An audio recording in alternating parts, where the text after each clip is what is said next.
वैसे तो बिहार के सियासत में दही चूड़ा भोज पर खेला की संभावना जताई जा रही थी, लेकिन खेला हुआ कि नहीं हुआ, झमेला जरूर हो गया।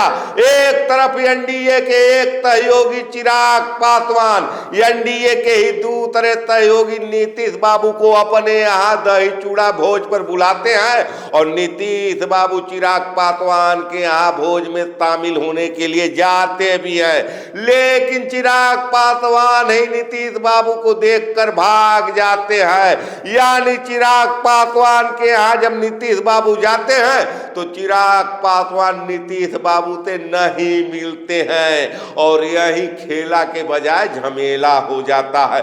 नीतीश बाबू भी उनके यहाँ फॉर्मेलिटी पूरा करते हैं और रामविलास पासवान के चित्र पर पुष्प अर्पित कर कर वहां से वो भी निकल जाते हैं। अब इस बात की चर्चा बिहार के सियासत में खूब जोरों पर चल रही है।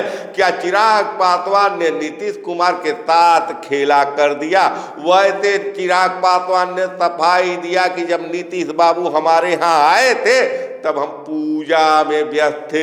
हालांकि इस बीच में चिराग पासवान की गाड़ी राबड़ी आवास के सामने भी देखी जाती है। पत्रकार उनसे सवाल करने की कोशिश करते हैं तो मुस्कुराकर निकल जाते हैं। तो बिहार के सियासत में खेला की संभावना जताई जा रही थी, लेकिन हो गया है झमेला। अब हम आते हैं नीतीश कुमार पर। नीतीश कुमार क्या जानबूझकर ऐसी टाइमिंग चुने थे कि हम जब चिराग पासवान के यहाँ जाए तो चिराग पासवान से हमारी मुलाकात न हो? आपको बता दें कि बिहार के सियासत में खेला पार्टी खूब चलता है।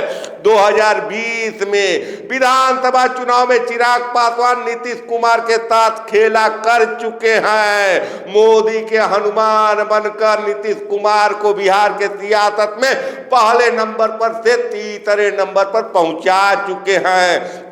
ऐसे में कहीं न कहीं अंदर खाने एक टीस नीतीश बाबू के भी मन में रही होगी, क्या नीतीश बाबू चिराग पासवान के फंदे में फंस गए हैं या नीतीश बाबू चिराग पासवान को फंसा चुके हैं? क्योंकि बिहार के सियासत में पिछले 20 सालों से एक छत्र राज चल रहा है नीतीश बाबू का। ऐसे में नीतीश कुमार कब पलटी मार जाए कोई कुछ कह नहीं सकता है।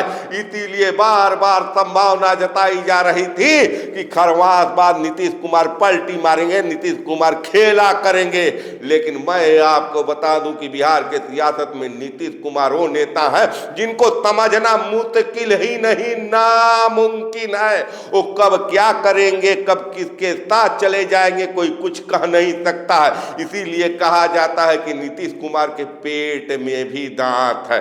नीतीश कुमार का बायां हाथ क्या करता है दाएं हाथ को नहीं पता चलता है। हालांकि आज के तारीख में भारतीय जनता पार्टी के चंगुल में नीतीश बाबू फंसे हुए हैं और कहीं न कहीं इसी वजह से नीतीश बाबू चाह कर भी पलटी नहीं मार पा रहे हैं, क्योंकि ये संभावना जताई जा रही है कि अगर नीतीश बाबू पलटी मारेंगे तो उनके सांसद भी पलटी मार जाएंगे, जदयू छोड़कर भाजपा के साथ चले जाएंगे।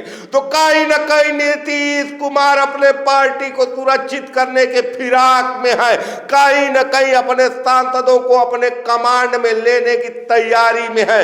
बिहार के सियासत में खेला होगा, झमेला होगा 2025 के पहले ही तब कुछ हो जाएगा। 2025 विधानसभा चुनाव के पहले। वैसे भी आज पशुपति पारस के यहाँ दही चूड़ा का भोज है, जिसमें लालू प्रसाद यादव के साथ नीतीश कुमार को भी निमंत्रण है।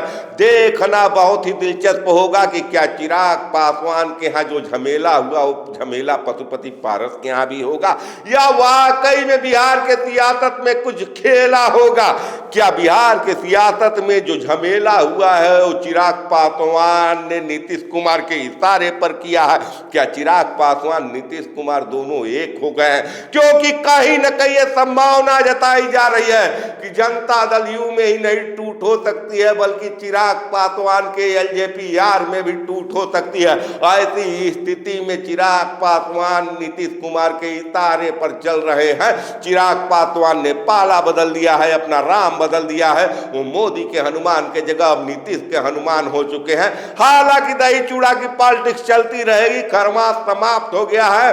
दिल्ली के बाद बिहार में विधानसभा चुनाव का बिगुल बजने वाला है। इन सब बारे में आपकी क्या राय है, क्या विचार है, अपने कमेंट कर जरूर बताएं। और ये भी बताएं कि क्या वाकई में नीतीश कुमार पलटी मार पाएंगे या वाकई में नीतीश कुमार की पार्टी टूटने वाली है। अपने कमेंट जरूर करें। देखते रहिए खबरों के खिलाड़ी। मैं आपका पंकज कुमार, धन्यवाद।